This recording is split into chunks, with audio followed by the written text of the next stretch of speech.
Welcome to this GWO Spring 2021 update. I'm Ralph Savage and with me is Jakob Holst. We're here today to give you a little guidance on what's new at Global Wind Organisation. Before we begin, as you can see, there's a quick poll on the screen. So if you haven't done, please take a moment to visit menti.com and type in the code. You see, we can see what sort of group we have at today's event. While we wait for a few of those results, I'll give you a quick briefing on how you can participate today. Your microphones are set to mute, but there'll be plenty of opportunities to ask questions. If you do have something you'd like to ask, please type it into the question box and we'll do our best to answer as many as we can. Secondly, today's event will be recorded and a copy will be sent to you 24 hours or so afterwards. We'll also publish it on our YouTube channel.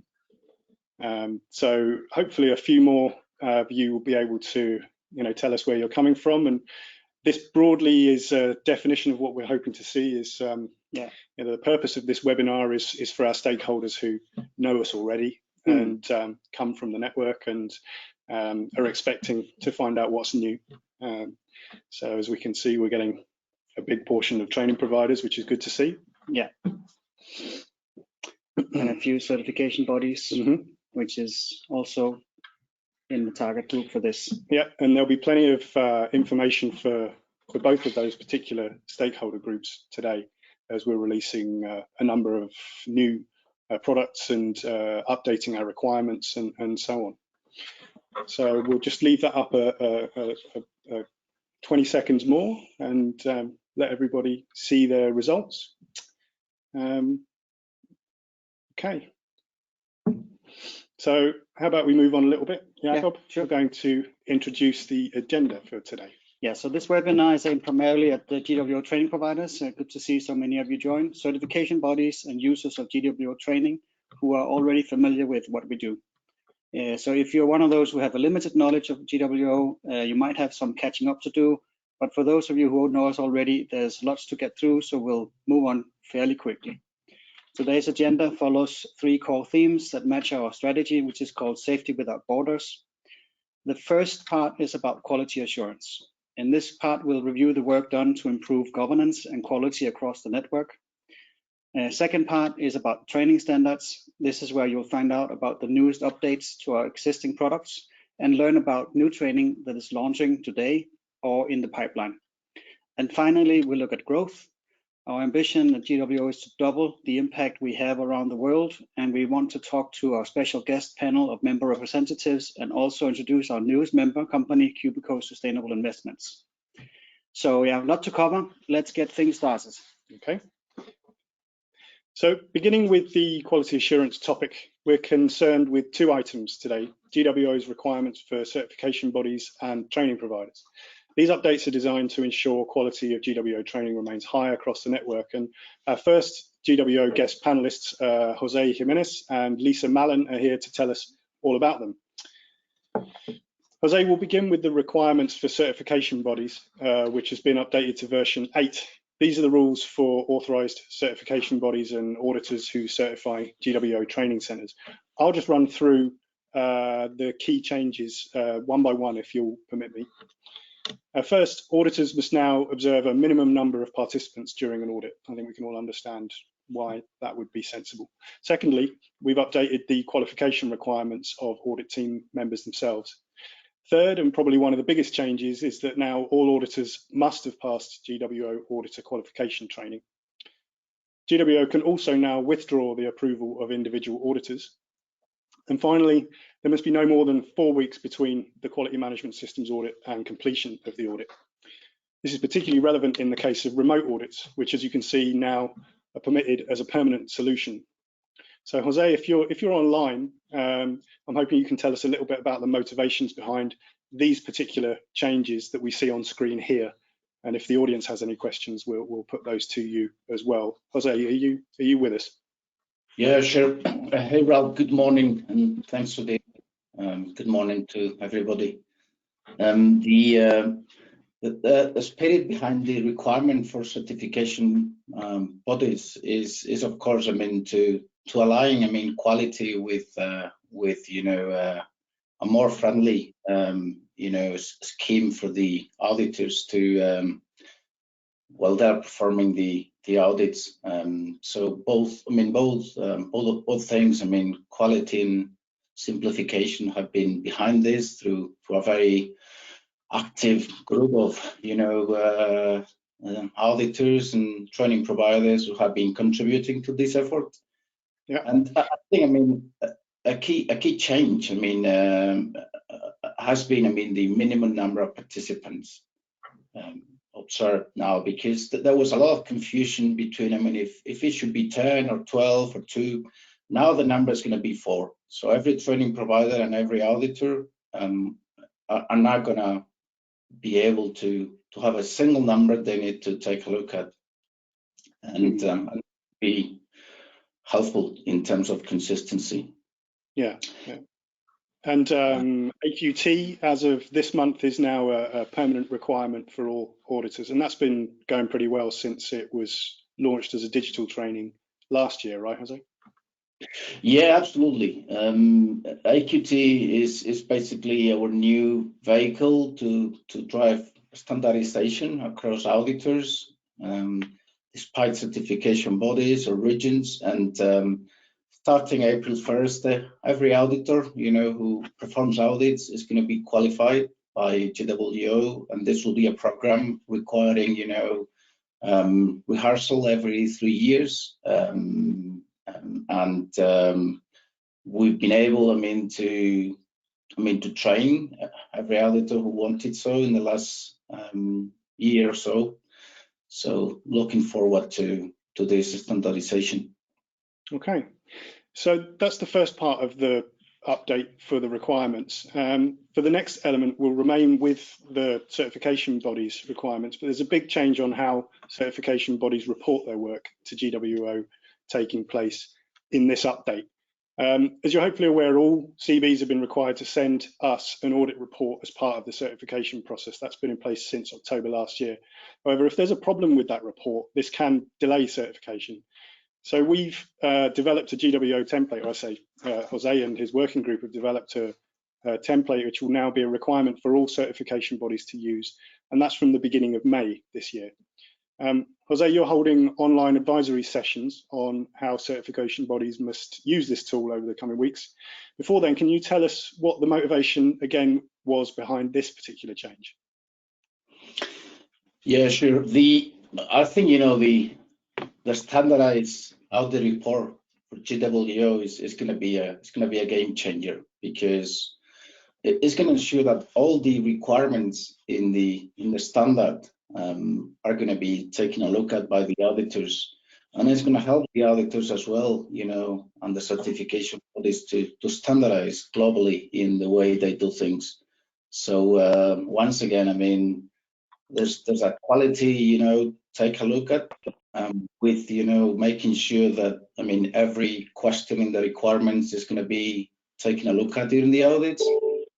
Well, there's a view of simplicity with the simplification apologies among the auditors globally, different certification bodies, for one certification body, global team of auditors. So the feedback received at this stage is that this is going to be helpful to accomplish this. I think it's probably good if we bring you, Lisa Mallon, in on this topic as well, because you've been up until recently chairing the Audit and Compliance Committee, who have led development of this and the update to the requirements. Lisa, go to the Bluetooth menu on your mobile device and connect to Jabra Speak 510. So I think we're just having a little microphone issue. Can you hear me okay? Yeah, we can hear you, Lisa. Sorry about that. We had a little microphone issue. On the topic of audit reports, just wanted to get your reflection from a sort of member and employer and user perspective on what kind of impact this could have. I think this is massive for us as an organisation. As Jose mentioned, we've been looking at this for some time. We needed to find a way to feed back to our certification bodies, our training providers, and also then to reflect how we manage at Global Wind Organisation. Some of the challenges and pain points we have. Our overall goal here is to grow the organisation, but it has to be with an assurance of quality. And this is going to help us get ahead of the curve. We're going to be able to, do some trending, see the pain points, and understand the challenges before they really have then an impact on employers. So for me, this is why this particular piece of work is really critical. And we'll see the benefit of it, not immediately, but certainly over the next 6 months, 12 months, we'll start to see the benefit. Yeah, definitely. I'd like to just reiterate that this has always been part of the plan, that beside the certificate that we received from the certification body, we wanted to know more about what happened at the audits and what were the learnings about quality, potential issues around training providers. And this is a way for us to know a little bit more and be able to feedback to the whole community about trends, about things that are common to many training providers. And we would not be able to do that only with a face certificate. So with an audit report that we now standardize, we can do some data mining. We can help serve the community much better. Thanks. So one final message for training providers in the context of this topic. It's worth confirming with your certification body that they're using this new template or will be using it. And indeed, following all the new requirements. The last thing we want is for your certification to be delayed. So it's good practice to check your partners are up to date. So thank you to Jose. And now we move on to the requirements for training providers. Jose, you can just show us through these very quickly. There's relatively few, so we can run through those. First, we have an alternative method for instructor qualification. Then we have introduced new requirements for sites that are certified as on-site. And Jose, could you just tell us a bit about the background to these changes? Yeah, absolutely. I believe that, from all the changes in the training providers requirements, the first one, is probably the most important.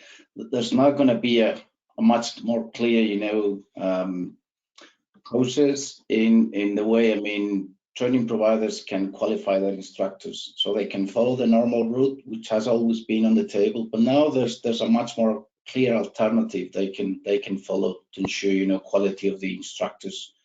So that's going to be again important to offer alternative for training providers who do not follow the normal route, which we still expect to be the one mostly used, but for certain cases that's going to be an alternative. Yeah. And the on-site facilities conversion, that's to do with, I think, on-site facilities that are being used quite frequently. They're being the training providers that do that are actually being asked to convert that into a fixed facility from here on. Yeah, the whole idea under this option, even though we all understand that the on-site is related to the ability to provide training in the field, at the wind farms, for example, where the technicians are.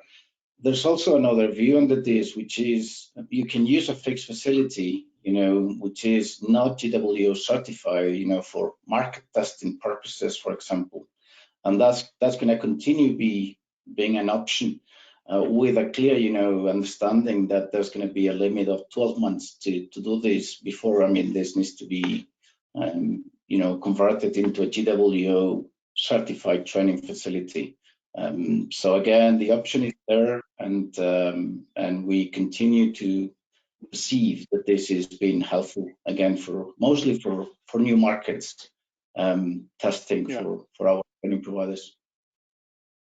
So if I may, both of these changes are to support the growth of the community, so that we have made it easier for training providers entering into new markets to qualify your instructors, and there's also the opportunity to use the on-site facility certification as a way of testing out a market.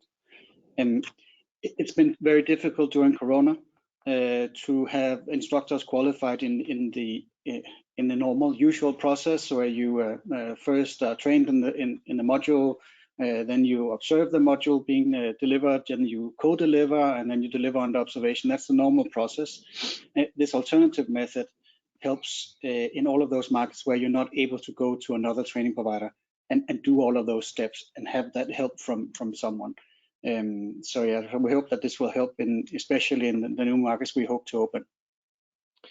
So wrapping up the training provider requirements, one final point is that all of these requirements come into full effect from October the 1st this year, apart from the ones we've mentioned already, auditor qualification training and the use of audit report templates, which become mandatory from April the 1st and May the 1st, respectively. So I'm going to hand over to Jakob a little bit. We're going to talk about what's coming next on the quality assurance side of things. All right, thanks.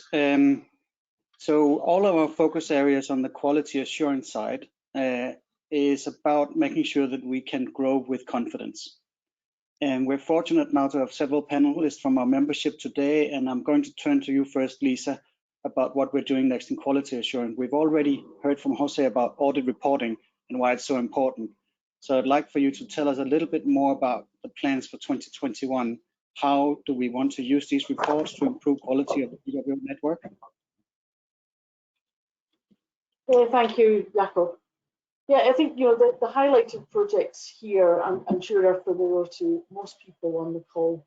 And I'd like to just, we've talked a little bit about the auditor reports in the previous section there.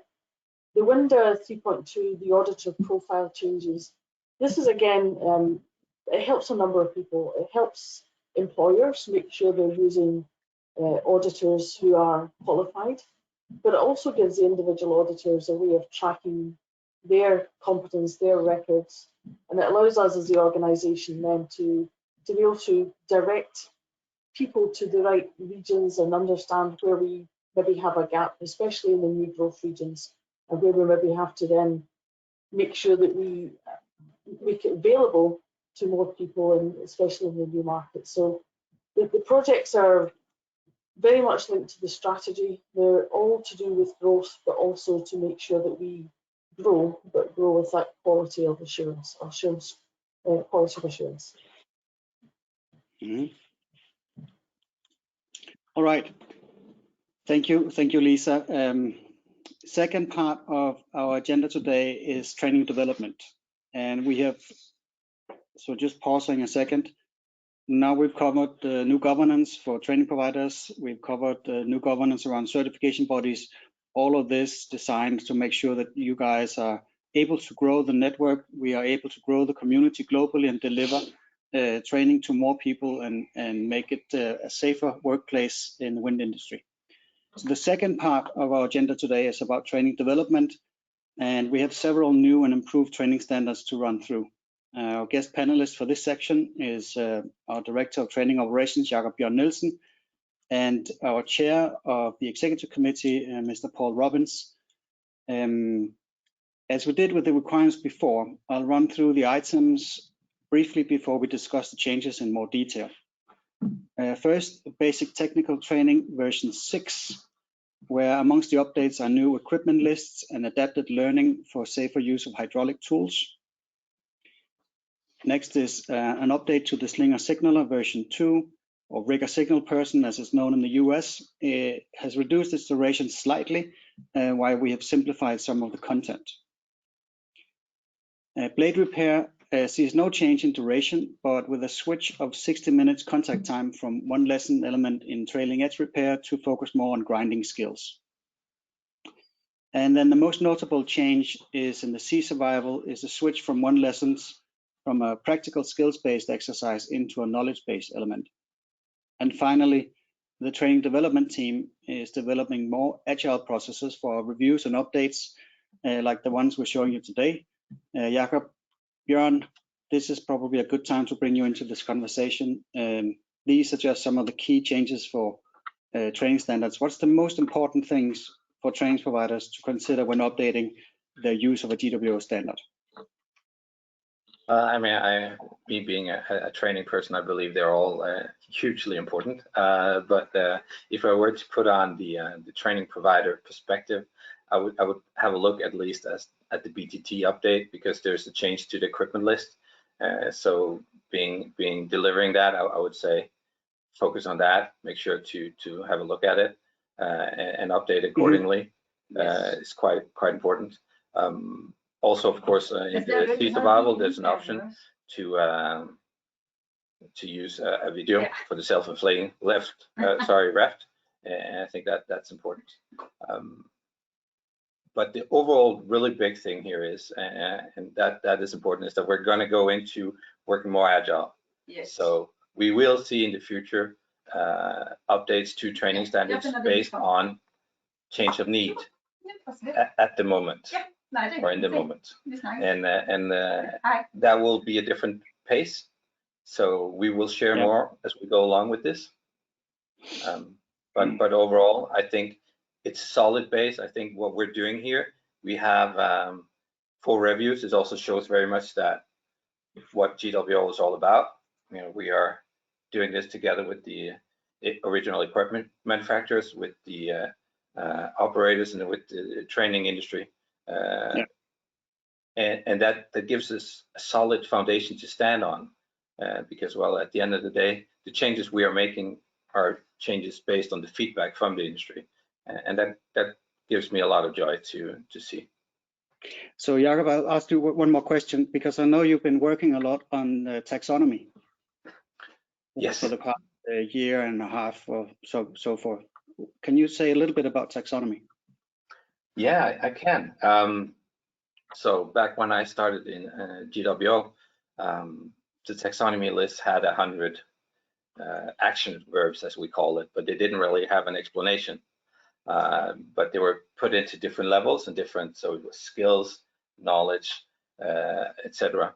And now we're making it what we call more simple. So we're down to around 20 action verbs that have been specified, described. So if you have knowledge, you have different action verbs to use at different levels, and it's all actually lined out, saying for instructor, this means you need to be able to do this. If you're a participant, this is how you should be able to perform within this realm, so to speak. And we're also adding to each element of, as we review the training standards, examples and good options of how to solve a learning objective. And quite happy with that. So please check out all the elements, learning elements and objectives in the training standard. Me too. I'm very proud of what you've done, you guys. It's really a good addition to and a good improvement of the training standards and the setup. And so to all of you training providers out there, I noticed we had more than 20 of you on the call today. You might want to also use this change in your instructor qualification training, your own instructor qualification training, and update that. Turning to you, Paul, as an employer, why is it important for training providers to always use the latest version of a GWO standard? Hi, can you hear me? Yes. Hi, good morning. Thank you very much. Thanks, Jakob. I think standardization is really important, and obviously the most updated training requirements is a must. The training is changed as a view to what's going on in the industry. So in some cases, it may well be a safety-related issue that we've identified through incident reports or near-miss reports, or even accidents in some cases. So any of the new standards are changed based on information from the industry itself. So it's really important that we stay updated with the training and the training delivery itself. Okay, thanks. So thank you, everyone. I'm being asked to move on. We have also a new training standard to share with you today, the Lift Training User Module. It's the first of expected 3 different modules, with the remainder expected later in the year, so end of 2021. There are 92 learning objectives, but all of this is possible to complete in just 240 minutes contact time. Lift users, of course, operate several different manufacturers' products, so this is a good example of the potential for standardization, and this is why it has such a strong business case and duty holder support. Jakob, Björn, again, you are the most close person to this training standard. Can you describe how the standardization story fits in with an issue like this in lifts, and why we are quite excited about this new launch?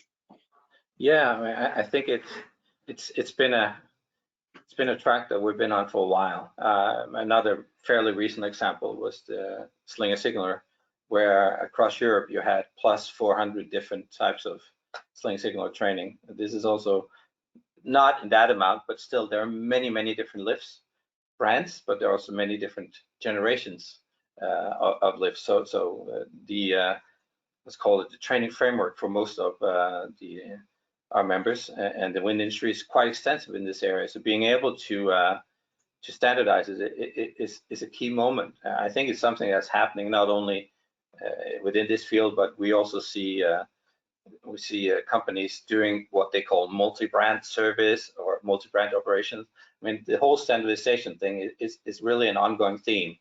And for us, this is a natural step to take, to say, well, here we can take a broad portfolio and standardize it in one solution. And I think that's a huge gain for the industry. And certainly it's been a great job by the working group and by Thomas, who ran as a project manager for this.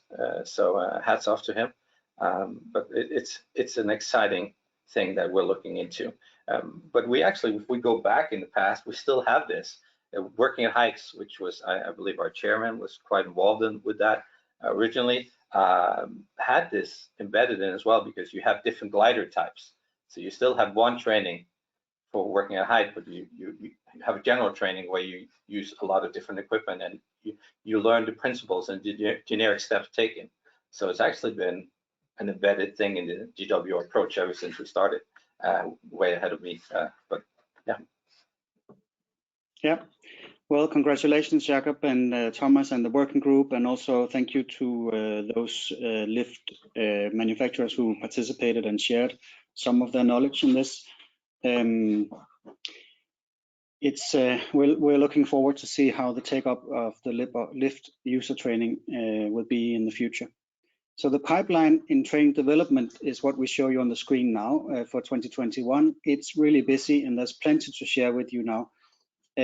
Jakob, we can see those targets to improve for 2021 on the screen. Can you tell us a little bit about those highlighted projects? Yeah. I mean, I think a really big one for us is control of hazardous energy. It's been a long time coming. It's something that will influence the industry as a whole, but it's also very complex, which is why it's been a long time coming. But looking at control of hazardous energy, I think it's important to say that because most think, well, that's electrical hazardous energy, but there's also hydraulic and mechanical hazardous energy. So it's a big area and had many different levels. It's really interesting. But again, it feeds into actually what we did with the lift as well, because it's a principle thing. So you have different legislation surrounding energy, but the principles of how you do, let's say, lockout, tagout, still the same. Yeah. So, and that is our focus. So it's a big one, especially for the industry. There's no doubt that digitalization is as well. We're seeing so many cool and interesting solutions coming out in these days with primarily blended versions of GWO training standards, and providing a support to that is a key element of our strategy moving forward. And again, connected to, it was mentioned earlier, with the requirements, etc. But instructor qualification training is on its way. So there are many out there who are fully capable of delivering a good instructor training themselves internally, but we're wanting to provide, let's call it a service or a help of saying this is what good enough looks like, this is what good looks like, and also to combine it directly with, as you mentioned earlier, the taxonomy. So we have a strong foundation from the training standard to the training facilitation by an instructor. So we're going to try to connect those elements and make a stronger unity. Yeah, I could go on, but that's how much time I have here. I know you could, and I know it is a really busy work you have ahead of you, you and the team, and our members who join in the working groups to do this. I think, well, maybe now it's okay for me to brag a little and say I'm really proud. We have a super strong team in our training development part, and a very strong training committee that supports us in this work. So thank you to everyone there. Yeah, so that kind of covers training development. It does mostly. I mean, we've still got plenty to get through, and we're conscious that people have been raising their hands and you know, lots of questions coming in. So people obviously have quite a lot they want to share in the opposite direction. We thought it might be a good chance, just seeing as we've just seen what's coming up in the next 12 months or so, for you to just spend a quick moment answering this survey. Ultimately, it's looking at those 4 highlighted projects that Jakob Bjørn just so eloquently described. You don't have to agree with what he just said. The point of this is for you to tell us where you think the opportunities are. So if you could go to menti.com and type in the code that you see on the screen. Friends here are all going to be doing that, and we want to see some interesting results coming through. Paul Robbins, if you're still on the line, I wondered if we could get some feedback from you on these highlighted projects. What interests you the most from a member OEM point of view? No, certainly I support Jakob in the respect as controller hazardous energy. I think there's a number of elements that we expose our technicians to. Certainly, again, as Jakob points out, not just electrical, but mechanical, hydraulic, stored energy, etc., etc. So for me, that's a biggie.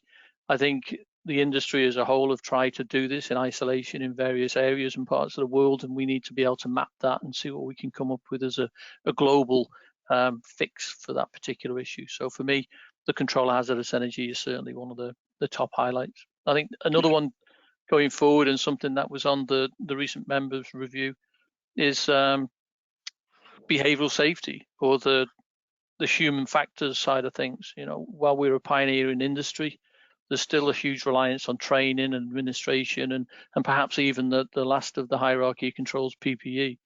So while we're still in that pioneering stage, I think there's still a huge emphasis and reliance on individual behaviors. So there's an opportunity for behavioral training and human factors in the future. Yeah. Okay. So lots of responses coming in, which is great. Yeah, I think the responses reflect that we have a large group of training providers here. And instructor qualification training is something that will help give instructors a certificate, a qualification that's more formal. And digitalization of GWO courses, of course, also helps to bring in blended products to the market. And I think Paul's reflection on control of hazardous energy as the big one, it is because it is, frankly, it is the biggest risk out there that we see. And when we rate the risks in severity, hazardous energies, electrocution, hydraulic accidents and stuff like that is where we need to be better at controlling and training our people. So if we had a group of health and safety professionals, I think it would look a little bit different. Yeah, it's always not the question, but who the audience is, I guess. But nevertheless, I mean, it's really useful feedback for us anyway, and we're really pleased that you've shown us where you see the value in that pipeline of work, because these are all priorities for us moving forward. Anyway, do we have questions from the audience now? There are a few questions that have come in. We might just have to take a moment to read them. Some fairly straightforward ones.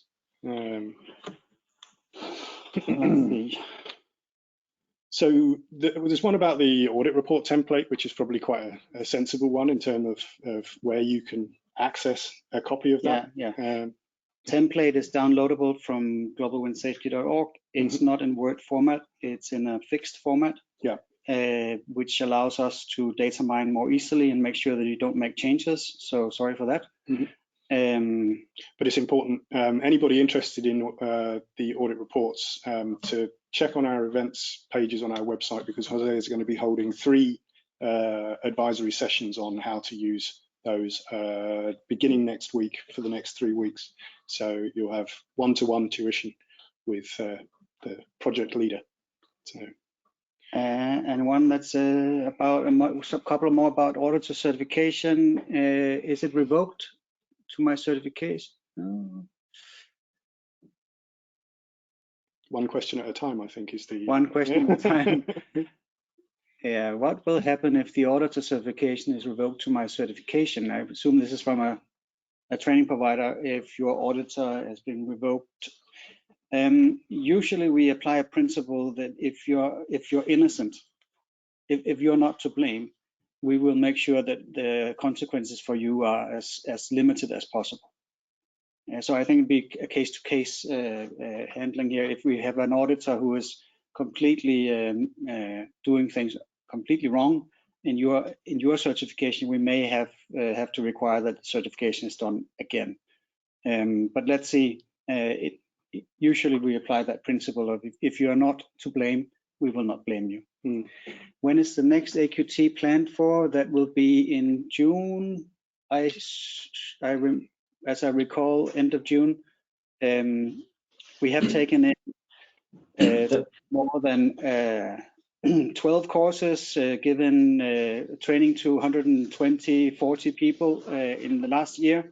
So we are now in the process of looking at the results and the feedback, how we can improve it. And of course, all of these new things from the requirements has to be incorporated into the training. That takes a little while. And testing of the training also. So we'll be in,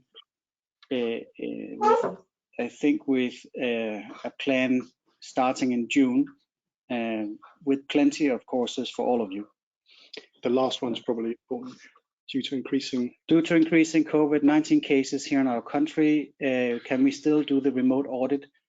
Yes, remote auditing is allowed under this requirement as they are now.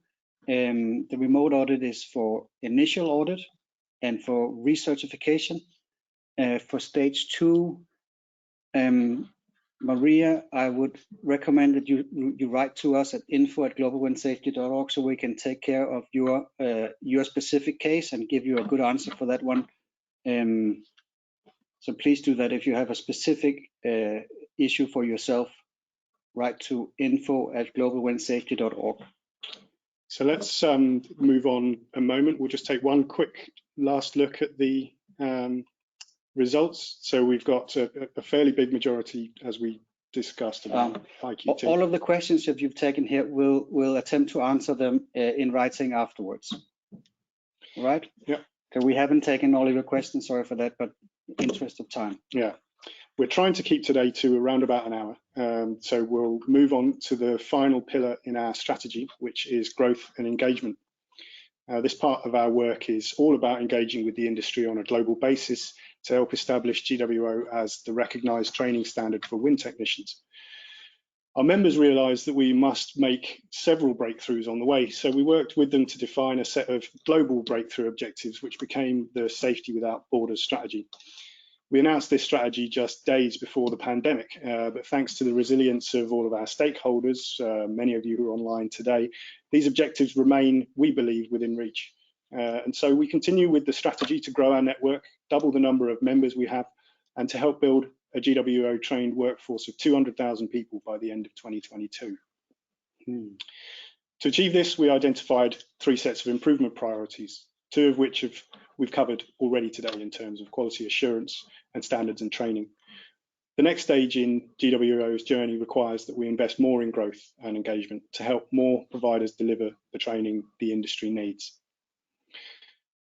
In practice, that means that we have targets to improve, and on the screen when the slides catch up are those concerning the development of GWO outside Europe. So here it was the light green one, yeah. If you read our recent annual report, you'll know that GWO is well established in its historic home, and it's beginning to grow in markets like the US, China, and Latin America.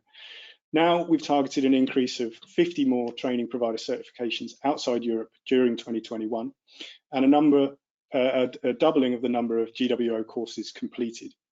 To do this, we have several projects initiated. First, we'll drive greater market access in parts of the world where GWO is needed most. To help create greater access, we're developing a workforce forecast that generates accurate estimates of the GWO trained workforce that's required to help build capacity in those markets. When training providers are ready to look at GWO certification, we'll have a readiness toolkit of information and support for them. Wrapping all this up will be communication campaigns that promote greater brand awareness of GWO, its values and benefits to wind energy employers, training providers and the workforce. We recently published the annual report that showed how, amongst other things, the GWO trained workforce had broken through the 100,000 barrier. Today, since the beginning of the second quarter, we can show some initial numbers for the start of 2021. Overall, it's a promising picture. We know that overall that 95% of training centres have remained open throughout the second and third lockdowns, depending on what country you're based in. And this appears to be coming through in the volumes of training that's taking place. Looking first at the Americas on the left, this market's experienced a 20% rise in courses completed and added a further 11% to its GWO trained workforce to over 15,000 people. In Europe, the number of courses completed rose strongly to more than 65,000 in the first quarter. It's interesting to note that the workforce hasn't actually grown. It's basically stable. And before I move on, I thought perhaps it's a chance for one of our panel to give us an opinion on this, because could it be that because training providers in Europe are certified in simply more training standards, they're able to offer more to the same size workforce? Perhaps Lisa, if you're online, you might have an opinion on that for us. I think I may have preempted Lisa's microphone there, so if you're still with us, then do opine on these numbers. Otherwise, yeah. Jakob, what's your thinking on that? I mean, could it be put down to the basis of? I think it's probably just because there are more standards out there. Yeah, but then so not covering more training as such, but just transitioning into the system of governance under GWO.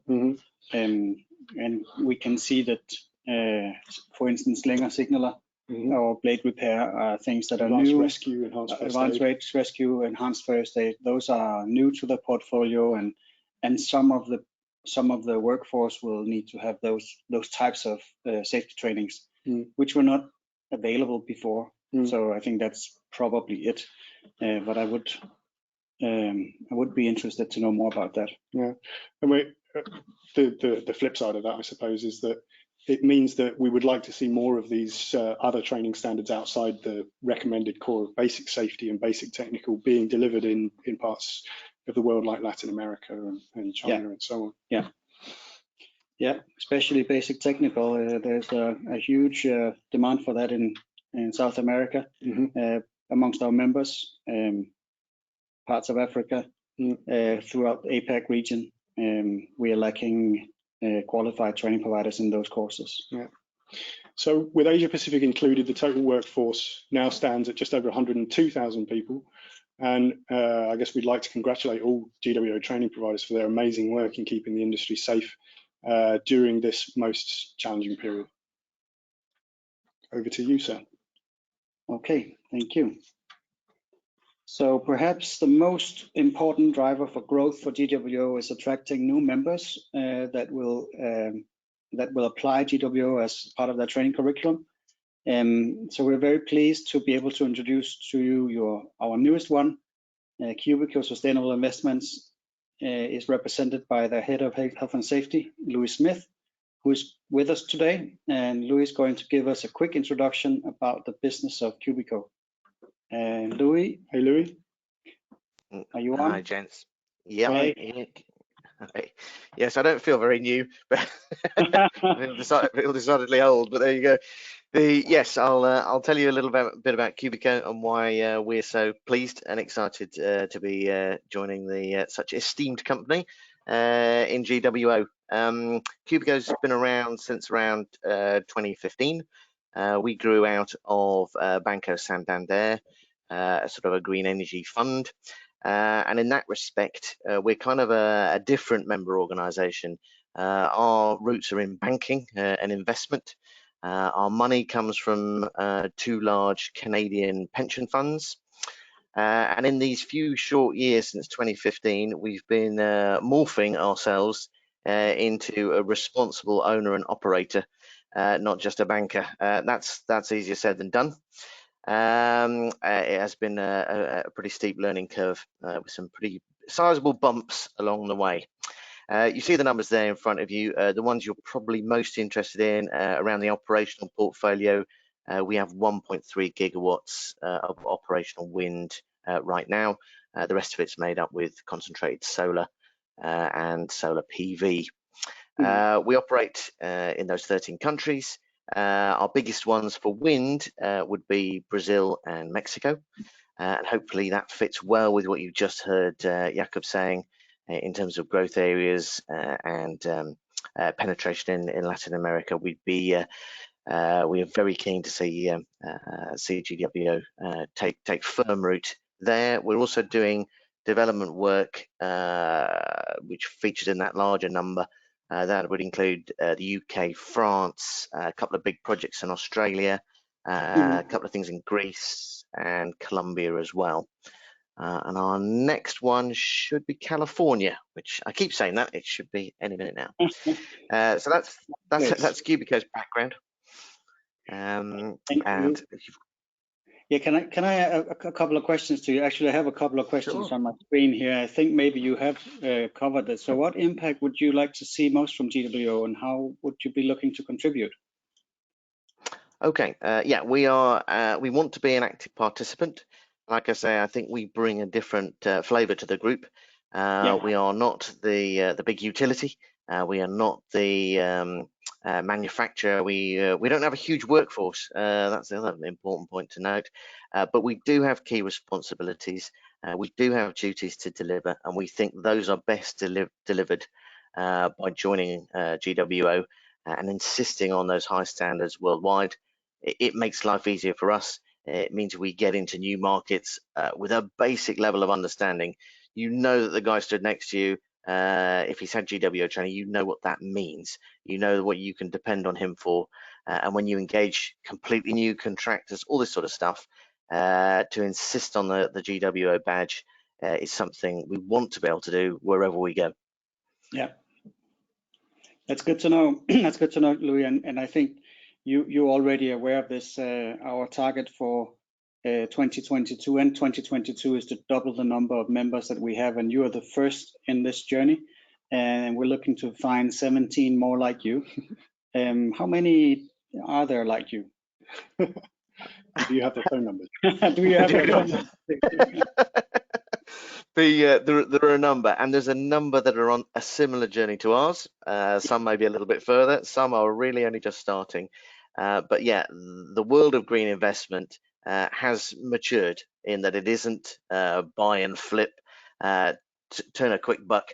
Many of the investors want to hang on to their green assets, and in doing so, an investor suddenly becomes an owner and an operator, and needs to be looking longer term and have some of those good longer term solutions, such as a very firm platform for safety training. But I'm not going to give you a number because I haven't got it in my head. Oh, no, that's fine. That's fine. Thank you very much, Louis, for joining us here today, and a very warm welcome to the group. I know you've been welcomed by the annual general meeting of members not so long ago, and we look forward to see you participate in the working groups and the committees overseeing our work. Just to reiterate to everyone on the call, our team and the Secretariat are fully accountable to industry, and we do that through committee work and through engaging people such as Louis here in our committees who govern what we do. Yeah. So finally, we're going to spend the last 10 or 15 minutes to put our panel, and Louis, please be a part of that as well, on the spot a little bit with a few questions from ourselves and one or two from you in the audience. If you have anything you'd like to ask Jill, Paul, Lisa and Louis in particular, please put them in the question box. Before we do that, Paul, you recently chaired the GWO AGM at which the members elected Lisa Mallon as our new Vice Chair of the Executive Committee and brought in several other new faces into the leadership. Here on the screen is the new Executive Committee. Just wait for the picture to catch up. The first thing we notice is that it is a really global picture now. Yeah, we tried very hard to ensure we have a global picture, and we've also tried as well with the regional committee, certainly in North America and in the China committee, to look for vice chairs as well. So we've got the continuity. To look for the committee or to reassign the committee, if you like, renominate on an annual basis is not something that a chair looks forward to doing. Unfortunately, we had Karen Bohr, who left, I should say, just before Christmas, I think Q3 last year, from Siemens Gamesa. So we needed to replace her as ExCo Vice Chair. We also had Neil Pichtel from SSC leaving the training committee as Vice Chair. So we had a few places to fill. As I say, not normally an envious task to take on, but this occasion was different. It was great to see that we had depth of squad. We've got a number of people who've been heavily involved in the committees and have got the foundations in place now. And I thank those people for putting their hands up and stepping forward to take on those roles, and in particular Lisa, who's been taken now up into the Vice Chair and elected as Vice Chair. Again, a great addition. She's got a vast amount of experience within the industry and a well-respected health and safety professional within the industry as well. Then John Barry will remain as the chair of the training committee, and Thor is coming in from Equinor to support John. Thor again has been working with us for a number of years, so again got some background experience and foundations there. Lisa's departure as the audit and compliance chair has opened up the role for Jesper Berger to take up. Jesper has been the vice chair of the audit and compliance for a couple of years now, so he stepped up into the role as the chair, which is a great nomination again, and carries on with that continuity that we've been looking for as well. Jan Lausen from SGRE, he's been working with us for a number of years now, and it's great that we've managed to actually tie him down and become a vice chair of the committee. He's put a great deal of work into the background with the audit and compliance from the very beginning, when Jakob and I first started that committee off. So it's great to see him in that role. And then, as I say, the regional committees, Wes is going to continue as the chair for North America. And what we've tried to do is bring in Christy as a vice chair. So we've got that continuity going forward. And again, we've got Chin in China, and we're now looking for a vice chair to take on the role over in China as well. So we're trying to expand, trying to obviously stick within the statutes to make sure that we've got the mix of the owner operators and the developers or the owners and the OEMs. And I think we've managed to do that this year. So again, thanks to all of those who nominated themselves. Thanks for those who, unfortunately, due to strategic reasons, weren't picked for those particular roles or voted on. But I think we've got a good, strong squad to continue for the next couple of years now. So again, thanks to the Secretariat and in particular Jakob for support throughout the election period and looking for these nominations. It was really great help for me. Thank you. And one of the other members of the executive committee, we had a few technical problems with Jill Lease from RWE Renewables, but you've managed to join us. Jill, thanks for coming along. And you're just in time for a bit of panel discussion. So let's move on to, we've sort of prepared a couple of questions and they're focused on that kind of remaining part of our strategy, having already developed to a large extent the quality assurance and the training standards part of what we do.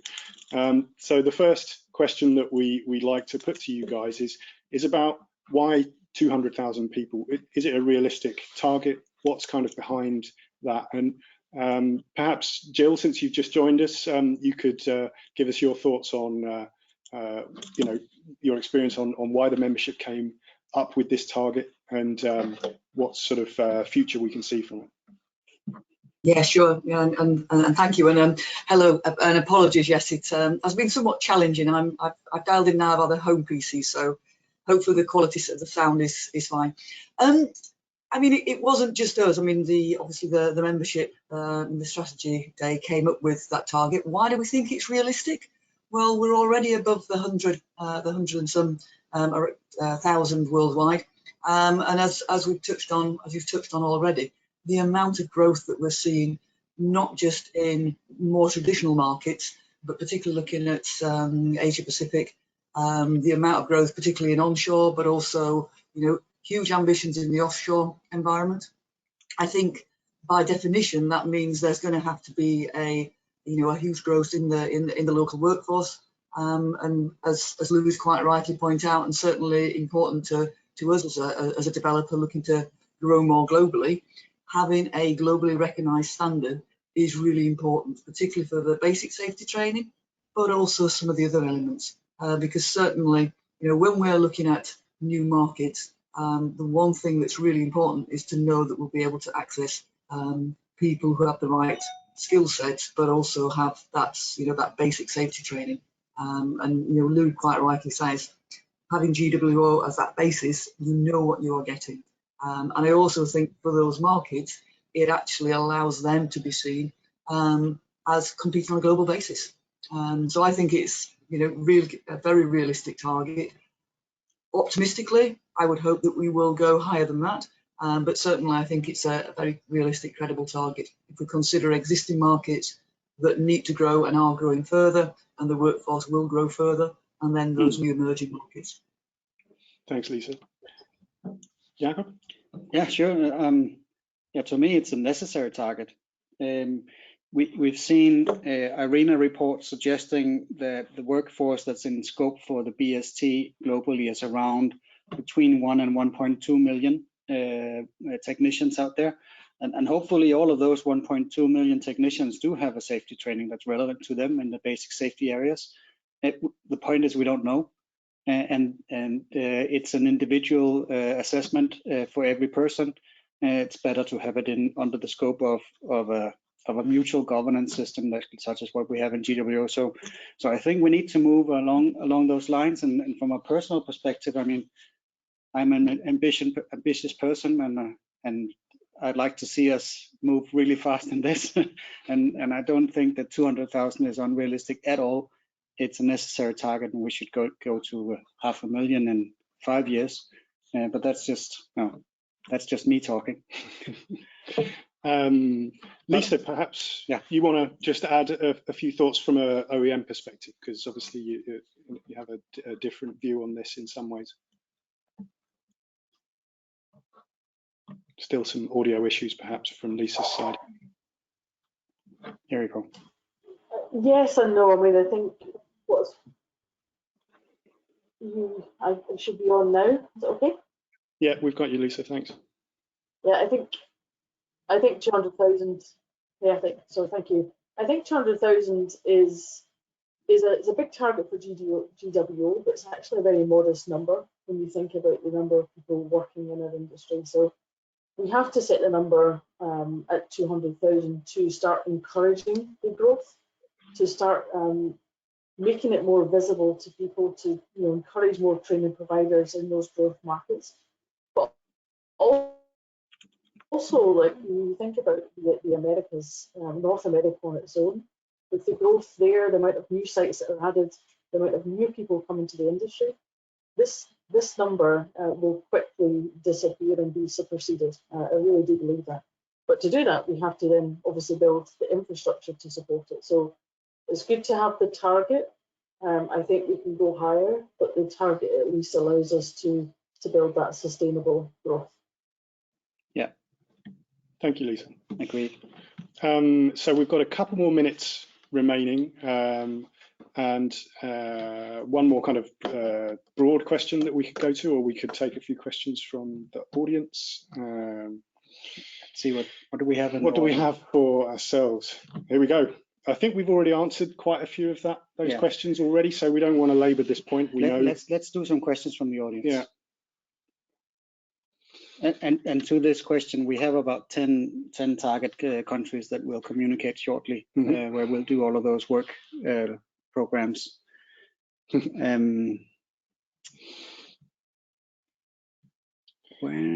Which one? The new audit report appears to be more a form of extensive checklist with lots of items. How high do you see the risk that audits will be done just running through this questionnaire, fill in something, and do not look left or right to see and note essential details of the training provision as a careful auditor would do? That's a very good question.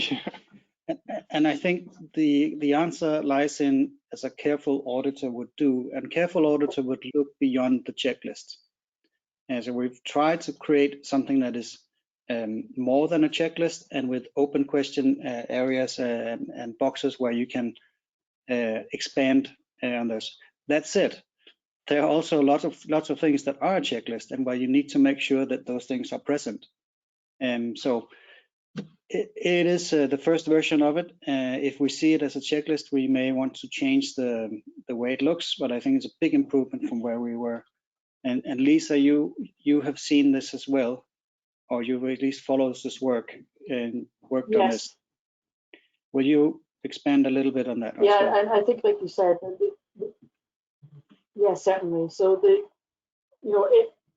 I get the point absolutely about it being a checklist, but the certification bodies are not just judged, if you like, by what they write on the piece of paper. You know, they're at a site, they're working with their client, their customer, who will also give them feedback. So it's not just about the checklist. It gives us some output, which helps us develop what we need to develop moving forward and understand the challenges. But you know, as a quality accreditation body, certification body, then we would expect you to follow your normal ways of working and be diligent. Thank you, Lisa. We have to apologise about some of the audio issues that are coming through. But we did get most of your response there. The question is super good, and I think we'll address this as well in the auditor qualification training when we get to it. Stress that it should not be used just as a checklist. It is also a checklist, but it's a help for the careful auditor to help and bring value to the training provider. And please do, if you are a certification body who's going to be using one of these, register for the advisory sessions that Jose Jimenez is going to be hosting for the next 3 weeks.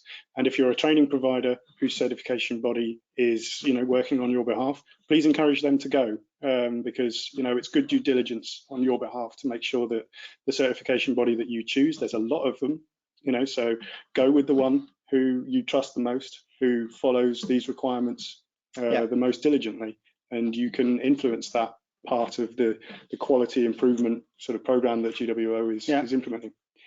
Okay, can I take two fast questions? One is, will there be more auditor qualification training for North America coming in the near future? So yes, Brandon, there will. As I said earlier, starting June, we'll start launching more auditor qualification training for all regions. So in the time zones where you are at, we'll deliver 10 or 12 training courses in June through December. And there was another one. How do we see alternative educational instructors to look like? So back to the training provider requirements, where we produce a new method. Basically, the instructor must qualify with the same learning objectives, or demonstrate the same abilities as he would in the normal approach. So what we give you a freedom is to instead of the first 3 steps, you remember the steps, right? Participate in a training, observe someone deliver the training, co-deliver with another instructor, and then deliver under observation, those 4 steps. What we are saying is the first 3 steps, you can do those in a different ways. You can design your own ways, as long as you have the same contact time with the topic of the training standard and of be qualifying as an instructor. The 4th step you have to do. So that's the basic thing to remember. The 4th step is the same step, where you deliver under observation from an experienced instructor, and the experienced instructor will help you, or will make sure that you are competent and assess your competence during that delivery. But more about that, the details are all in the training provider requirements, the new document that should be online today. And any items that you urgently need a response on, our help desk is always there to answer your questions. I'm sure they'll be very pleased that we've suggested that several of you get in touch. Yeah. Good point. Always questions to us, send it to info@globalwindsafety.org. That brings it into the quality assured process. So we make sure that we can monitor response times and monitor responses and learn from responses given throughout the year. So we're kind of reaching the end of our hour. So I'd like to thank you all for joining us and for our guest panel. Thank you. Thank you, panelists. Paul Robbins from Vestas, Jill Lees from RWE, Louis Smith from Cubico, and Lisa Melland from GE. We've lost our Secretariat panelist, Jakob Bjørn, Director of Training, Jose Jimenez, our Risk and Governance Manager, Ralph Savage here, and myself. And we have one more thing to show. Right? One more thing. One final slide. Exactly. So during COVID times, basically the fun stopped. And we're pleased to say that the fun will come back. And we're pleased to encourage you once again to take a look at the GWO Safety and Training Awards. Visit the website. And if you haven't done so already, please enter one of the categories for Training Team of the Year. And we'll be judging those from early July onwards and announcing all of the winners at a rescheduled event in November. So this is not just fun and games. No, it's absolutely not just fun and games. This is about us highlighting the value of the good instructor and the good instructor team.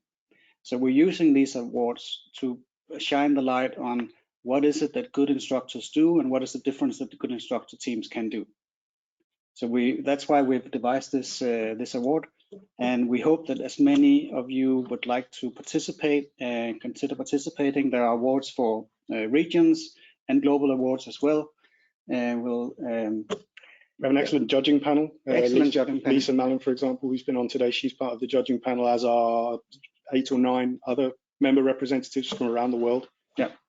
So they review the entries as they come in and look at how you demonstrate the quality of training delivery that you can achieve at your organizations on criteria like how innovative you can be and how realistic the training programs that you deliver can be made and so on. So take a look at the website. Everything you need to know is on there, but otherwise do get in touch. We can answer any questions you've got. And anyone who's already entered, your entries can be actually updated if you wish. So this has basically been an extension of that process. For obvious reasons, we've been unable to complete the process as we would have liked. I think it would have been actually in 2 weeks' time, but that didn't happen in the end. So yeah, but come November, we'll celebrate even more, and we have chances to celebrate online as well. All of you great instructor teams out there. So thank you very much, and thanks for joining us, and talk to you soon.